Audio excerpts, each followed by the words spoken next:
നൽകി മാതൃകയാവുകയാണ് യുവതാര കോട്ടുളിയുടെ പ്രവർത്തകർ.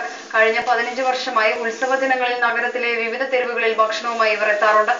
ലോകമെമ്പാടുമുള്ള മലയാളികൾ ഓണസദ്യയും ഓണപ്പുടവയുമായി സമ്പൽ സമൃദ്ധിയുടെയും ഐശ്വര്യത്തിന്റെയും ഓണം ആഘോഷിക്കുമ്പോൾ തെരുവോരങ്ങളിൽ ജീവിക്കുന്ന ആയിരങ്ങൾ ഒരു നേരത്തെ ആഹാരത്തിനായി ഒരു കുടക്കീഴിൽ ഒത്തുചേരുന്നു. നാം എല്ലാവരും വീടുകളിൽ വിഭവസമൃദ്ധമായ സദ്യയുണ്ട് ഓണം ആഘോഷിക്കുമ്പോൾ മാവേലിത്തമ്പുരാൻ നാടുവാണിരുന്ന നാട്ടിലെ ഓണം വിഭവസമൃദ്ധമായ സദ്യയും ഓണപ്പുടവയും മാത്രമല്ല എന്ന് ചൂണ്ടിക്കാണിച്ചുകൊണ്ട് യുവതലമുറയ്ക്ക് മാതൃകയാവുകയാണ് യുവതാര കോട്ടുളി ക്ലബിലെ അംഗങ്ങൾ. 15 വർഷത്തോളമായി എല്ലാ ആഘോഷവേളകളിലും തെരുവീതികളിൽ ജീവിക്കുന്ന പട്ടിണി പാവങ്ങളുടെ വിശപ്പടക്കി മനസ്സിന് സംതൃപ്തി നേടിയതിനു ശേഷം മാത്രമേ സ്വഭവനങ്ങളിലെത്തി സദ്യ ഉണ്ണാറുള്ളൂ ഈ ചെറുപ്പക്കാർ. യുവതാര കോട്ടുളിയുടെ ആഭിമുഖ്യത്തിൽ 15ാമത്തെ വർഷമാണ് ഓണത്തിനും വിഷുവിനും ഈ നഗരത്തിലെ റോട്ടിന്റെ മേലെ നിൽക്കുന്ന മനുഷ്യന്മാർക്ക് ഭക്ഷണം കൊടുത്തതിന് ശേഷം മാത്രമാണ് യുവതാര കോട്ടുളിയിലെ അംഗങ്ങൾ ഭക്ഷണം കഴിക്കാറ്.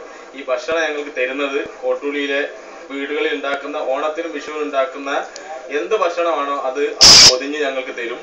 അത് ഇവിടെ കൊണ്ടുവന്ന് കൊടുത്തിട്ട് ഇവർ ഭക്ഷണം കഴിച്ചതിന്റെ ആ ഒരു മനുഷ്യത്വപരമായിട്ടുള്ള സന്തോഷം ആസ്വദിച്ചതിന് ശേഷം മാത്രമാണ് ഞങ്ങൾ ഓണം ആഘോഷിക്കുന്നത്. ഒരു കള്ളവും ചതിയും ഇല്ലാത്ത ലോകത്തിനകത്ത് ഭക്ഷണമെങ്കിലും കഴിച്ച് കഴിയട്ടെ എന്നുള്ളതാണ്. എല്ലാവരും ആശംസകൾ അർപ്പിച്ചുകൊണ്ടേ ഇരിക്കുകയാണ്. ആശംസകൾ അർപ്പിക്കുന്നവന്നെ നമ്മളെ പോലത്തെ മനുഷ്യന്മാർ ഭക്ഷണം കഴിക്കാതിരിക്കുന്നു എന്നുള്ളത് സമൂഹത്തിന് മുമ്പിൽ ചോദ്യചിഹ്നമാക്കി നിർത്തുക എന്നുള്ളതാണ് യുവതാര ലക്ഷ്യമിടുന്നത്. കോട്ടുളി പ്രദേശവാസികളുടെ വീടുകളിൽ നിന്നും ശേഖരിക്കുന്ന പൊതിച്ചോറുമായാണ് പാളയം റെയിൽവേ ആലയിടത്ത്